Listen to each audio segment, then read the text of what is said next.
اعوذ باللہ من الشیطان الرجیم بسم اللہ الرحمن الرحیم یا صاحب الجمال و یا سید البشر من وجهک المنیر لقد نور القمر لا يمكن الثناء كما كان حقه بعد خدا بزرگ توئی قصہ مختصر جزا اللہ عنا سیدنا و مولانا محمد صلی اللہ علیہ وآلہ وسلم و اہلہ یا رب لک الحمد کما ینبغی لجلال وجہک وعظیم سلطانک رب اشرح لی صدری ویسر لی امری واحلل عقدۃ من لسانی یفقہوا قولی رب زدنی علما رب زدنی علما رب زدنی علما۔ السلام علیکم ورحمۃ اللہ وبرکاتہ۔ میں حافظہ افرا جاوید اسلام آپ سب سے مخاطب ہوں۔ اپنے یوٹیوب چینل انفینٹ اسلام میں آپ سب کو خوش آمدید کہتی ہوں۔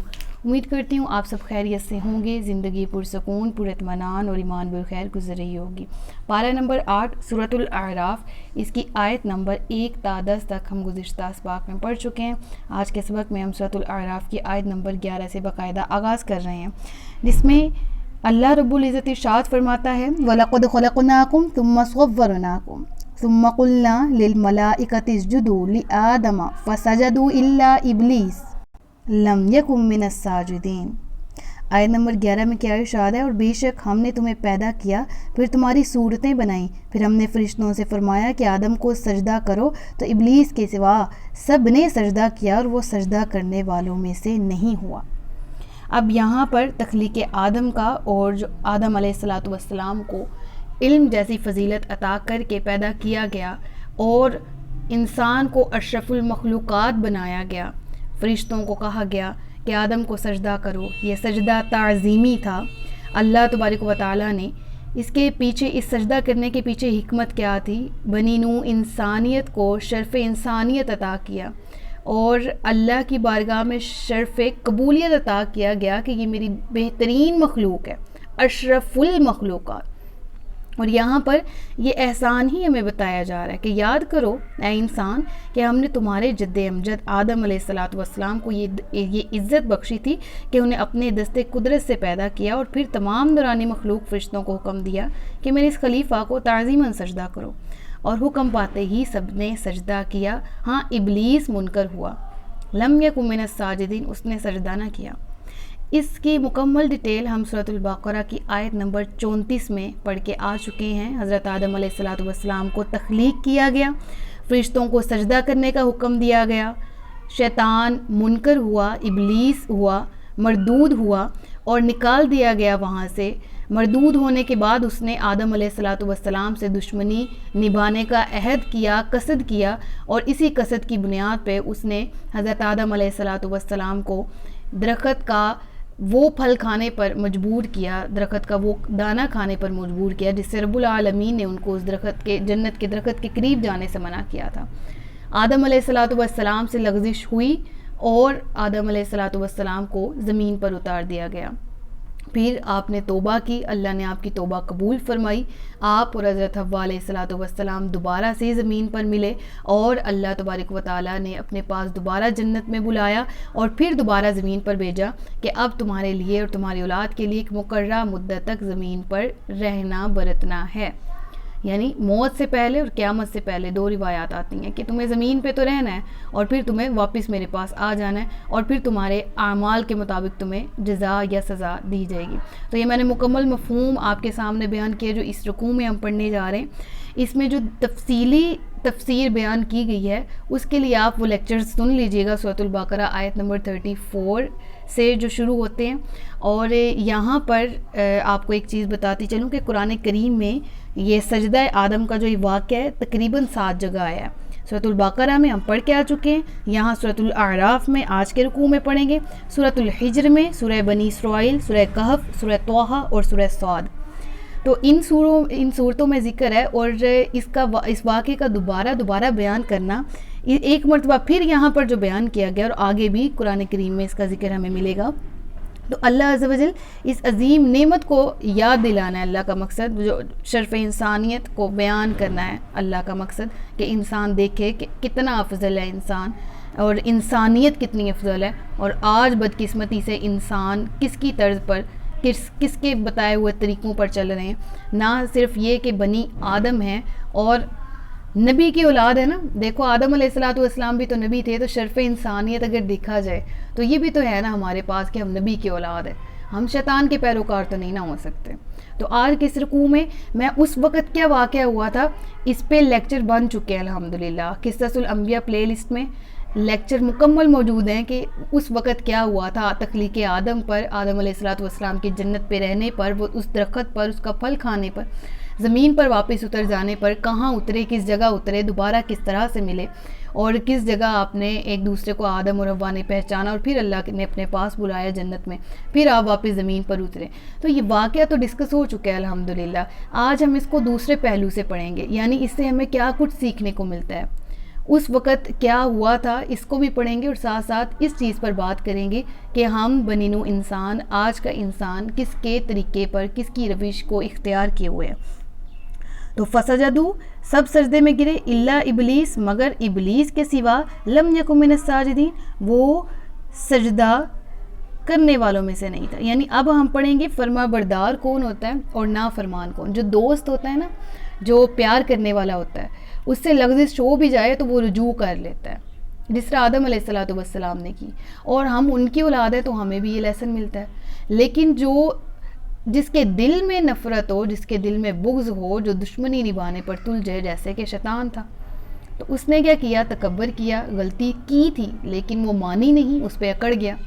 اور آدم علیہ الصلوۃ والسلام سے جو لغزش ہوئی اس پر آپ علیہ الصلوۃ والسلام اکڑے نہیں کہ ہو گیا تو اب کیا کریں, توبہ کی, اللہ کی بارگاہ میں رجوع کیا, توبہ قبول بھی ہوئی.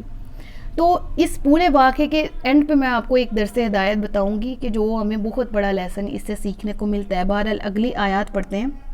قال ما منعك الا تسجد اذ امرتك قال انا خیر من خلقتنی من نار وخلقته من طین.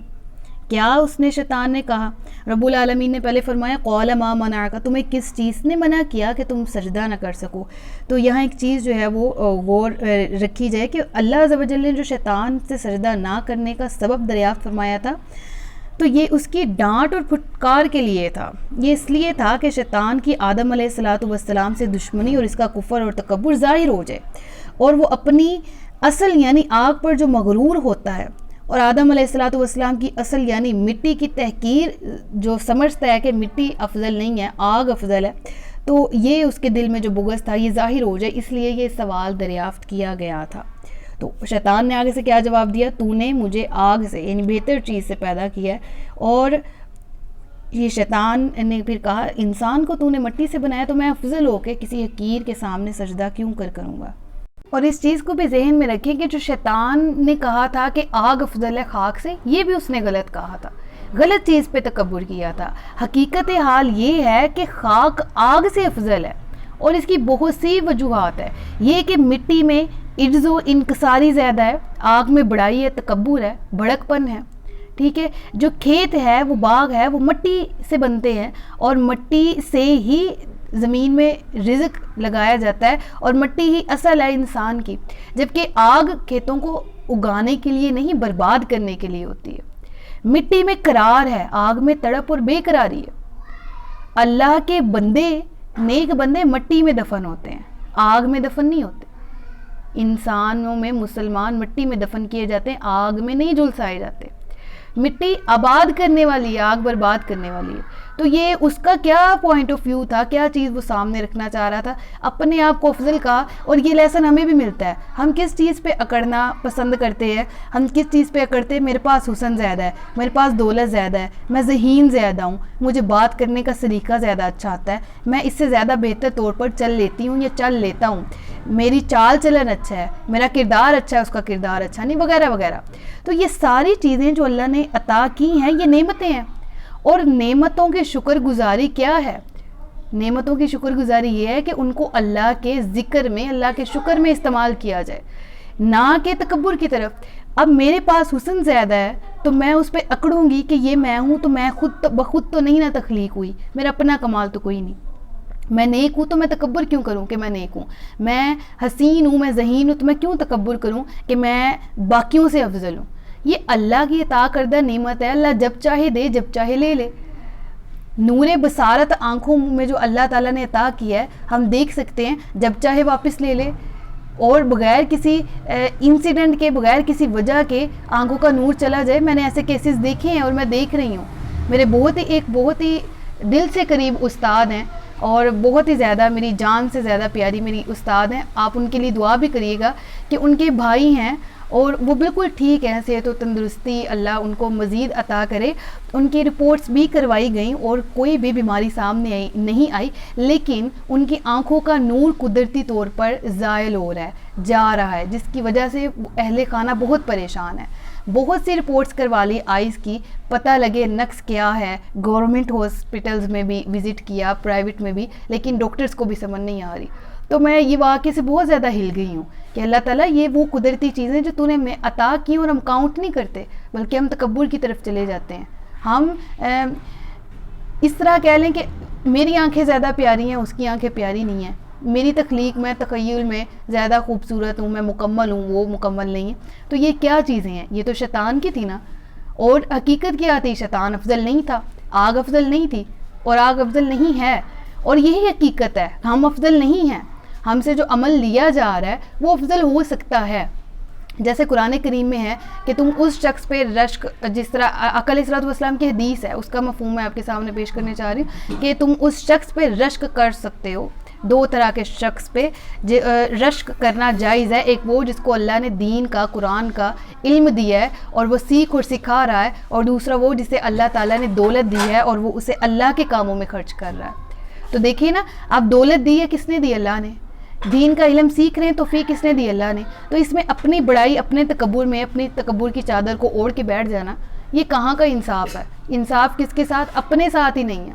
تو یہ تکبر اللہ کی پرسنالٹی کو سوٹ کرتا ہے. یہ اللہ اپنے آپ کو جب انٹروڈیوس کروائے، ساری کائنات بنانے والا اپنے آپ کو غنی بھی کہتا ہے، اپنے آپ کو رحیم بھی کہتا ہے، مالک بھی کہتا ہے. اپنے آپ کے اتنے رب العالمین نے صفاتی نام، ذاتی نام اللہ ہمارے سامنے رکھے. ان میں سے ایک نام المتکبر بھی ہے. اور یقین کریں جب یہ نام اللہ کی ذات کے ساتھ ہم پڑھیں، اس کو سوچتے ہوئے، تو کتنا مزہ آتا ہے کہ یا اللہ واقعی تیری شان کو یہ لائق، تیری شان کو یہ سوٹ کرتا ہے کہ تو المتکبر بھی ہے کیونکہ سارا کچھ ہی تیرا ہے. تو غنی ہے کیونکہ سارا بنانے، سب چیزوں کا بنانے والا ہی تو ہے. ہم اپنے آپ کو متکبر کیسے کہہ سکتے ہیں؟ ہمارا اپنا کیا ہے جس پہ تکبر؟ ایک سانس ہے وہ بھی اپنی نہیں، ایک جان ہے، سب سے زیادہ قیمتی انسان کے لیے جان ہوتی ہے، وہ بھی اپنی نہیں، تو پھر تکبر کس چیز کا؟ حضرت عبداللہ بن مسعود سے روایت ہے کہ تاجدار مدینہ صلی اللہ علیہ وسلم نے ارشاد فرمایا کہ جس کے دل میں رائی کے دانے جتنا بھی تکبر ہوا. رائی کا دانہ آپ کو میں بتاتی چلوں، اگر آپ نے فزکس پڑھ رکھی ہے یا تھوڑا سا کنسیپٹ بھی ہے، ریت کا ذرہ لے لیں آپ، ٹھیک ہے، یا آپ اتنی بات کر لیں مثال کہ یہ بتانے کے لیے کہ اسمال ٹینی پارٹیکل، ٹھیک ہے، ایسا ایک گندم کا دانہ تو آپ نے دیکھا ہوگا نا، گندم سے بھی چھوٹا دانہ ہوتا ہے رائی کا. اللہ کے محبوب فرماتے ہیں اتنا بھی تکبر آ گیا تو جنت میں نہیں جایا جائے گا. اور ہم اتنا تکبر پال کے بیٹھے ہیں اپنے دل. کیا یہ دل اس بوجھ سے بھاری نہیں پڑتا؟ تکبر کے بوجھ سے. اور یقیناً میلا تو پڑ جاتا ہے اور کمزور بھی پڑ جاتا ہے. اور تو کہاں لے کر جانا ہے اتنا تکبر؟ نبی پاک صلی اللہ علیہ وسلم نے ارشاد فرمایا، اللہ عز و جل نے میری طرف یہ وحی فرمائی ہے کہ تم لوگ عاجزی اختیار کرو اور تم میں سے کوئی دوسرے پر فخر نہ کرے. میرے آقا علیہ الصلوۃ والسلام کا کیا فرمان ہے؟ عاجز بنو، تکبر نہ کرو. رب العالمین کا حکم ہے. اور شیطان تکبر اس نے کیا اور وہ تکبر کرنے کا ہی لوگوں کو وسوسہ ڈالتا ہے، وہ تکبر کرنے کے لیے ہی بہکاتا ہے. لہٰذا بنی نوع انسان کو چاہیے کہ وہ شیطان کے ہتھیاروں سے اپنے آپ کو، شیطان کے ہتھ کنڈوں سے خود کو محفوظ رکھے. اور مسلمان ہمیشہ شیطان سے پناہ مانگتے ہیں رب العالمین کی، اور رب العالمین سے مدد مانگے کہ اللہ شیطان کی طرف سے جو وسوسے ہیں ان کا مقابلہ کرنے کی طاقت عطا فرما. تو دیکھیے شیطان نے سب سے پہلے، ہم نے آیت میں لم یکم من الساجدین سے کیا ہمیں پتہ لگا؟ اس نے نبی کی بے ادبی کی، تعظیم نہیں کی، اللہ کے نبی کی تعظیم نہیں کی، بے ادبی کی، گستاخی کی. اور یہ بے باکی ہے گستاخی اس کو کہاں تک لے گئی؟ اتنا مردود ہو گیا کہ اس نے رب العالمین کی نافرمانی اور رب العالمین کی بارگاہ میں بے ادبی کی. اور یہ جو اس نے خود سے اپنی طرف سے دلیل دی نا کہ میں افضل ہوں، تو اس سے ہمیں کیا پتہ لگتا ہے؟ رب العالمین اس کی دلیل کا جواب نہیں دیا کہ میں بتاتا ہوں کہ تو افضل ہے کہ نہیں ہے. بعض اوقات اس سے پتہ چلتا ہے کہ رب العالمین کی طرف سے بھی جو اس طرح کی جو شیطان کی طرف سے بےہودہ قسم کی اس نے دلیل دی تھی، رب العالمین کی بھی یہ سنت ہے کہ ایسے دلائل کا جواب نہیں دیا جاتا، سیدھا مردود ہی کیا جاتا ہے، سیدھا رد ہی کیا جاتا ہے. یعنی بعض اوقات ہم انسان بھی ایسی مصیبت میں پڑ جاتے ہیں کہ اگلا بندہ بہکانے کی، پھسلانے کی پوری کوشش کرتا ہے، وہ قرآن کریم سے اس طرح کی چیزیں نکال کے سامنے رکھتا ہے، ہاں یہ بتاؤ، اس کا مطلب بتاؤ، یہ وہ. تو ایسی صورت میں اپنا ایمان بچانا پریورٹی ہے. اور اس کو میں نے مناظرہ والے ٹاپک میں بھی کور کیا تھا کہ ہر شخص مناظرہ کرنے یا ہر شخص بحث و مباحثہ کرنے قرآن اور حدیث کو پکڑ کے نہیں نکل سکتا. تو ایمان اپنا بچانا چاہیے، اپنی علم کو مضبوط کرنا چاہیے، اس کے بعد اس طرح کے دلائل کی طرف جانا چاہیے جس طرح یہ. اور دیکھیں رب العالمین کو سب سے زیادہ علم، سب سے زیادہ قوی ہونے کے باوجود اس نے شیطان کی اس طرح کی دلیل کا جواب نہیں دیا، کیونکہ معلوم تھا رب العالمین کو یہ مردود ہے. تو جب رب العالمین نے ایسے کیا تو پھر ہم لوگ کیوں اپنے ایمان کو خطرے میں ڈالتے ہیں عاجز اور انکسار ہونے کے باوجود بھی، حالانکہ رب تو عاجز نہیں ہے. تو رب نے آگے سے کیا جواب دیا ہے؟ دلیل کا جواب نہیں دیا. کہا قال فاہبط منہا فما یکون لک ان نتکبر فیہا، کہا کہ نکل جا یہاں سے، قال فاہبط، اتر جا تو یہاں سے، تیرے لیے لائق ہی نہیں ہے، تیرے لیے جائز ہی نہیں ہے کہ تو اس مقام میں تکبر کرے، نکل جا بے شک تو ذلت والوں میں سے. یعنی ابلیس کا تکبر اور حسد اس کے کلام اور عمل سے جب ظاہر ہو گیا تو رب نے اس کے دلائل کا جواب نہیں دیا، بلکہ یہ فرمایا کہ تو نورانی جماعت، یہ ملائکہ سے یا جنت سے یا آسمان مراد ہے، یہاں تمام سے نکل جا، زمین پر گر جا، وہاں پہنچ جا. تجھے ان مبارک مجلسوں، مبارک مقامات پر رہ کر غرور و تکبر کرنا بالکل بھی جائز ہے ہی نہیں. بلکہ تو زمین پہ بھی کہاں، تو ایک مقام نہیں پا سکتا، زمین پہ بھی ہمیشہ ذلیل اور رسوا رہے گا، زمین پہ بھی مارا پھرے گا، تجھے زمین پہ بھی کوئی مقام ظاہری نہیں دیا جائے گا. یہ جگہ جو ہے آسمان، بلندی، جنت، یہ مجلسیں، یہ تو پاکیزہ لوگوں کے لیے ہیں، یہ تو عاجز لوگوں کے لیے ہیں، یہ تو رب کے پسندیدہ لوگوں کے لیے. تیرے لیے یہاں کوئی جگہ نہیں. تو جا، اتر جا یہاں سے، اور زمین پہ بھی تیرا کوئی مستقل ٹھکانہ نہیں، ذلیل اور رسوا رہ، ہمیشہ کے لیے پھٹکار تجھ پر پڑتی رہے گی. تو اس کے بعد قال انظرنی الی یوم یبعثون، اس نے کیا کیا؟ معافی نہیں مانگی، بلکہ اپنی عمر کے طویل ہونے کے بارے میں کہا ہے مولا مجھے قیامت تک کے لیے جو ہے مہلت دے دے. اور یہ مہلت اس نے نفخہ ثانیہ تک کے لیے مانگی تھی، یعنی کہ دوسرے نفخہ تک. تو یہ یہاں پر جو پھر رب نے کہا نا قال انک من المنذرین، تو مہلت دیے ہوں میں سے ہو گیا. یہ نفخہ اولا کا وقت ہے کہ جب سب لوگ مر جائیں گے. شیطان مردود نے دوسری دفعہ سور پھونکنے تک کی جو مہلت مانگی تھی، اس کی یہ مراد یہ تھی کہ جب سب مر جائیں گے تو میں موت کی سختی سے، موت کی تکلیف سے جو بچا رہوں گا. لیکن اس کو جو مہلت دی گئی وہ نفخہ اولا تک کی دی گئی. اب دیکھیں شیطان ہے اور اپنے لیے تکبر کو اس نے پسند کیا، رب کی نافرمانی کی، رب کے حبیب، رب کے نبی کی تعظیم نہیں کی، اور اتنی بے ادبی کرنے کے بعد اتنا اس کو پتہ ہے کہ ہے تو یہی رب، کرنا تو اسی کے حکم سے ہی ہونا ہے. لہٰذا اس نے پھر کہا مجھے مہلت دے. معافی نہیں مانگی، طویل عمر مانگی کہ میں اولاد آدم سے دشمنی نبھاؤں گا. تو رب نے پھر مہلت دی، اور پھر مہلت دینے کے بعد قال بما اغویتنی لَأَقْعُدَنَّ لَهُمْ صِرَاطَكَ الْمُسْتَقِيمَ، شیطان نے کہا مجھے اس کی قسم کہ تو نے مجھے گمراہ کیا، میں ضرور تیرے سیدھے راستے پر لوگوں کی طاق میں بیٹھوں گا. تو اب دیکھیں یہاں پر پہلے ہم نے کیا پڑھا تھا، اس نے اللہ کے نبی کی تعظیم نہیں کی، بے ادبی کی، تو اس چیز نے اس کو کس قدر بے باک بنا دیا کہ اب یہاں پر وہ رب العالمین کی بارگاہ میں بے ادبی کر رہا ہے. تو معلوم یہ ہوا کہ جو رب کے نبی کی تعظیم نہیں کرتا پھر وہ رب کی بھی نہیں کرتا، وہ کسی کی بھی نہیں کرتا. تو ایسے شخص کی زندگی کس طرح مردود نہ ہو تو پھر کیا ہو. اس نے بے ادبی سے کہا کہ تو نے مجھے گمراہ کیا، اللہ اس چیز کی قسم کہ تو نے مجھے گمراہ کیا، میں ضرور اولاد آدم کی طاق میں بیٹھوں گا. مراد کیا تھی؟ یعنی اس سے ہمیں کیا سیکھنے کو ملتا ہے کہ ہم گمراہی کی نسبت اللہ کی طرف نہیں کر سکتے. ہم گناہ گار نہ ہوتے اگر اللہ نہ چاہتا، لوگ کافر نہ ہوتے اگر اللہ نہ چاہتا وغیرہ. تو یہ تقدیر والے ٹاپک میں زیر بحث آ چکا ہے یہ کہ ہمیں ان بنینو. اب دیکھیں دو چیزیں ذہن میں رکھیے گا، یہ کانسیپٹ کہ انسان کو ہی سارے اختیار دیے گئے ہیں، دعا کچھ نہیں کر سکتی ہیں، رب کی معصیت، رب نے جو لکھا ہوا ہے وہ کچھ نہیں ہے، یہ بھی عقیدہ کفر ہے. اور یہ عقیدہ بھی کفر ہے کہ رب نے جب لکھ دیا ہے تو ہم انسان تو بیچارہ بے بس ہو گیا نا، تو جو کافر ہیں جو کلمہ نہیں پڑھتے وہ بھی رب کی مرضی سے پڑھتے ہیں، اس میں ان کا کیا قصور؟ یہ بھی عقیدہ کفر ہے. لہٰذا مومن کا عقیدہ تقدیر کے معاملے میں یہ ہے کہ رب نے تقدیر کیا ہے، رب کی تقدیر کیا ہے کہ وہ جو انسان نے کرنا تھا رب نے اپنے علم ازلی سے جان لیا اور اس کو لوح محفوظ پر لکھ دیا، اور بعض مقامات پر انسان کو اختیار دیے، بعض پر نہیں ہے انسان کے پاس اختیار. جیسے زندگی موت کا اختیار رب کے پاس ہے، جیسے رزق کا اختیار رب کے پاس ہے، کہا تم تلاش کرو دینے والی ذات میری ہے. اور اسی طرح پھر یہ والا ہدایت اور گمراہی، اس پہ چوائس دی ہے، اختیار دیا ہے، کس کو ایکسیپٹ کرتے ہو کس کو ریجیکٹ کرتے ہو. شیطان نے گمراہی اپنے لیے پسند کی اور کہا رب تو نے گمراہ کیا. تو آج یہ جو لوگ فتنہ پھیلا رہے ہیں اس کا مطلب یہ شیطان کے ہی پیروکار ہیں. پھر رب نے فرمایا پھر ضرور رب العالمین کے کچھ سے جب اس نے یہ بولا نا اس طرح کہ مجھے مہلت دے، رب نے فرمایا تجھے مہلت دی. پھر اس نے شیطان نے آگے سے کہا کہ میں ضرور اولاد آدم کی طاق میں بیٹھوں گا. پھر شیطان نے کہا پھر ضرور میں ان کے آگے اور ان کے پیچھے اور ان کے دائیں اور ان کے بائیں اور ان کے آس پاس آؤں گا تو ان میں سے اکثر لوگوں کو شکر گزار نہ پائے گا. اب یہاں شیطان نے کیا کہا، یہ بھی تو کہہ سکتا تھا نا تو ان میں سے اکثر کو کافر پائے گا، تو ان میں سے اکثر کو مرتد پائے گا، تو ان میں سے اکثر کو منافق. کیوں کہا شکر گزار نہ پائے گا؟ یعنی معلوم یہ ہوا کہ ناشکری ایسی بلا ہے کہ جو دل میں پڑ جائے تو وہ کفر کی طرف لے جاتی ہے. اب دیکھیں قرآن کی وہ آیت ہے نا لئن شکرتم لأزیدنکم ولئن کفرتم، اگر تم ناشکری کرو گے فإن عذابی لشدید، تو پھر میرا عذاب جو ہے وہ بڑا سخت ہے. تو ایک طرف شکر ہے تو دوسری طرف کیا ہے، کفر ہے.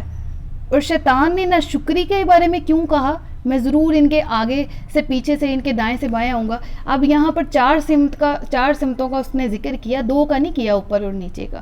تو دعا کا رستہ آسمانوں کی طرف، دعا جب ہاتھ پھیلائے جاتے ہیں تیلی، دعا کا ہاتھوں کا قبلہ آسمان دعا میں ہوتا ہے.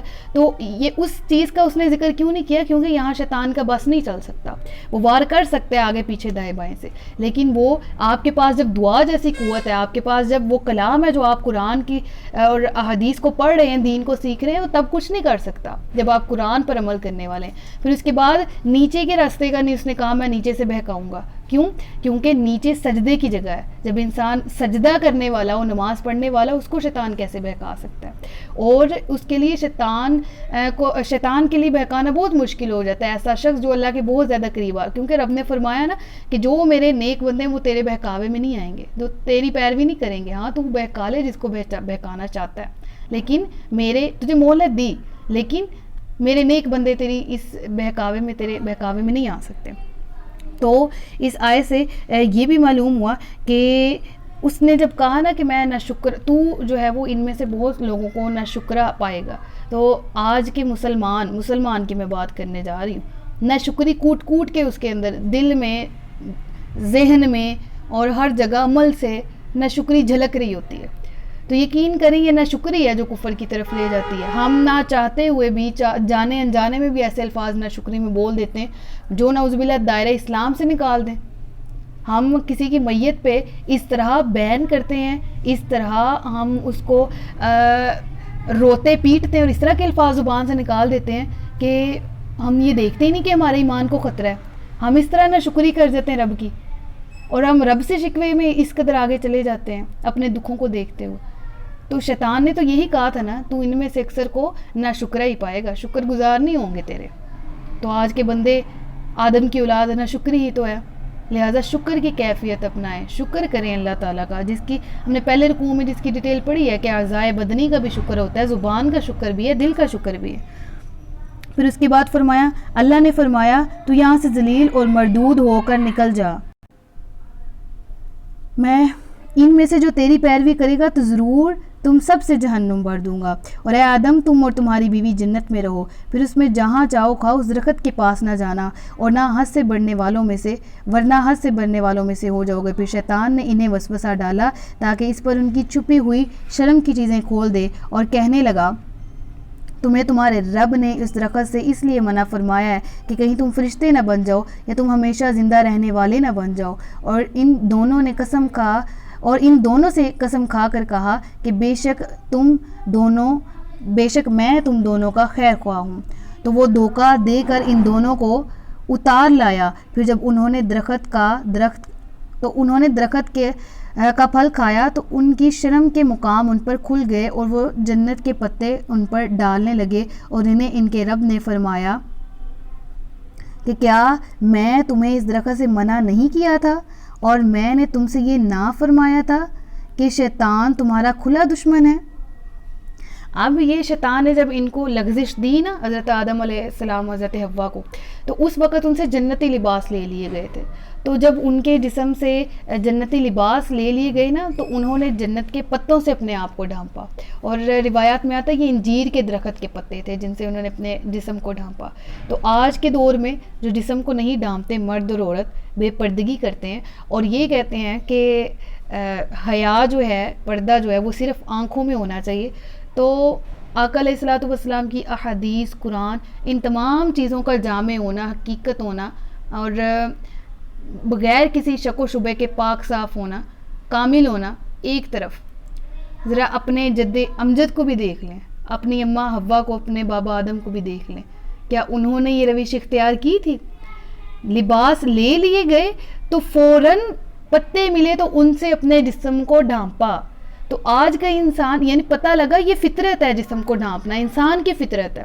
اور آج کا انسان اپنے جسم کو جتنا برہنہ کر لے، خواتین کے لباس ایک مکمل زمین کو گھیرے ہوئے، پیچھے جس طرح لانگ ٹیل بنی ہوتی ہے فراکس کی، میکسیز کی، لہنگے بنے ہوتے ہیں، وہ ارد گرد بچھانے کے لیے تو بہت سا کپڑا ہوتا ہے، سر پہ لینے کے لیے نہیں ہوتا. اس طرح فیشن کے نام پہ ہمارے اندر بے حیائی آ چکی ہے. نہ ہمارا سینہ چھپا ہوتا ہے، نہ ہمارے کاندھے چھپے ہوتے ہیں، نہ ہمارا سر ڈھانپا ہوتا ہے. اور پھر کہتے ہیں کہ ہمارا جسم ہماری مرضی. یہ دن بدن حالات ملک میں اور دنیا میں برے کیوں ہو رہے ہیں، فحاشی کیوں پھیل رہی ہے؟ جب آدم اور حوا کی روش اختیار ہی نہیں کرنی تو پھر یہ تو ہو نہیں ہے. مرد اپنے جسم، آدم نے بھی اپنے جسم کو ڈھانپا، حوا نے بھی ڈھانپا. اور ایک اور چیز یہاں پر جو ہے وہ زیر غور ہونی چاہیے کہ رب نے جب کہا نا کہ میں نے تمہیں نہیں کہا تھا کہ شیطان تمہارا کھلا دشمن ہے، تو آگے سے اب ایک چیز، اب سارا سینیریو ذہن میں رکھیے گا. شیطان نے بھی انکار کیا تھا لیکن اکڑ گیا. یہاں یعنی شیطان سے غلطی ہوئی، اس پہ اکڑ گیا. یہاں آدم علیہ الصلوۃ والسلام سے جب لغزش ہوئی، ان سے فرمایا گیا، تو آدم نے آگے سے اور حوا نے کیا جواب دیا؟ قالا، وہ دونوں بولے، ربنا ظلمنا انفسنا وَإِن لَّمْ تَغْفِرْ لَنَا وَتَرْحَمْنَا لَنَكُونَنَّ مِنَ الْخَاسِرِينَ. دونوں نے عرض کیا، ہمارے رب، ہم نے اپنی جانوں پر زیادتی کی، تو اگر تو نے ہماری مغفرت نہ فرمائی اور ہم پر رحم نہ فرمایا تو ہم ضرور نقصان اٹھانے والوں میں سے ہو جائیں گے. یعنی آدم علیہ الصلوۃ والسلام نے اپنے لغزش کے بعد جس طرح یہ دعا فرمائی، اس میں تمام مسلمانوں کے لیے نصیحت ہے کہ ان سے جب کوئی گناہ سرزد ہو جائے تو وہ اللہ تعالیٰ کی بارگاہ میں اپنے گناہ پر ندامت کا اظہار کریں، اعتراف کریں، توبہ کریں. اور اللہ بخشنے والا مہربان ہے. اللہ نے آدم اور حوا کو بھی معاف کیا، ڈیٹیل آپ سورۃ البقرہ میں پڑھ لیجئے گا. اور جب معاف کر دیا، اس کے بعد جنت میں اپنے پاس بلایا اور پھر اس کے بعد زمین پہ اتارا. اور پھر اس وقت فرمایا کہ اللہ نے فرمایا تم اتر جاؤ، تم میں سے ایک دوسرے کا دشمن ہے اور تمہارے لیے زمین میں ایک وقت تک ٹھہرنا اور نفع اٹھانا ہے. اللہ تعالیٰ نے فرمایا تم اسی میں زندگی بسر کرو گے اور اسی میں مرو گے اور اسی سے اٹھائے جاؤ گے. یعنی دونوں حضرات کو جنت سے اتر جانے کا پھر حکم ہوا، کیونکہ آدم علیہ الصلوۃ والسلام کی تخلیق کا اصل مقصد تو انہیں زمین میں خلیفہ بنانا تھا، جیسے کہ اللہ تعالیٰ نے تخلیق آدم سے پہلے ہی فرشتوں کے سامنے بیان فرما دیا تھا اور سورہ بقرہ میں ہم نے یہ پڑھ بھی لیا ہے. اور دوسری بات یہ کہ اولاد آدم نے آپس میں عداوت اور دشمنی بھی تو کرنا تھی. جنت سے جو مقام ہے جہاں پر شیطان نے فساد پھیلایا تو کہا تو اتر جا، تیرے لائق نہیں تو اس جگہ پر فساد مچائے. تو اسی طرح جنت جیسی مقدس جگہ ان چیزوں کے لائق ہی نہیں تھی جو اولاد آدم کے گناہ تھے. لہٰذا یہ اللہ کی حکمت تھی، یہ اللہ کی تدبیر تھی، جو ہونا تھا جو ہوا. اولاد آدم زمین پر آئے اور پھر جس نے انبیاء کے طریقے پر چلنے والا رستہ اختیار کیا، جس نے توبہ کا رستہ اختیار کیا، جس نے رجوع کیا، جس نے اللہ تبارک و تعالیٰ سے دعا کی، غلطی بھی ہوئی تو پھر رب کی بارگاہ میں گئے. ایسے لوگ ہمیشہ سے دنیا میں کامیاب ہوتے آئے ہیں، جو کہ عاجز ہیں، جو کہ انکساری پسند ہیں، جو کہ اللہ اور اس کے محبوب کے فرما بردار ہیں. اور جنہوں نے نافرمانی کی، جنہوں نے تکبر کیا، وہ ہمیشہ سے شیطان کے ساتھی ہیں. دنیا میں بھی مردود ہوئے شیطان کی طرح، آخرت میں بھی رب نے اس آیت میں ہم نے پڑھا نا کہ جو تیری پیروکار ہوں گے، جو تیری پیروی کریں گے، وہ بھی تیرے ساتھ جہنم میں جائیں گے. تو اللہ تعالیٰ ہم سب کو اس واقعے سے لیسن سمجھنے کی، سیکھنے کی توفیق عطا فرمائے. حضرت آدم اور حضرت حوا سے محبت کرنے کی، ان کے طریقے پہ، ان کی سنت پر چلنے کی توفیق عطا فرمائے. آمین ثم آمین. صدق اللہ العلی العظیم. اپنا بہت سا خیال رکھیے گا. تاجدار ختم نبوت زندہ باد. پاکستان ہمیشہ زندہ باد. السلام علیکم ورحمۃ اللہ وبرکاتہ.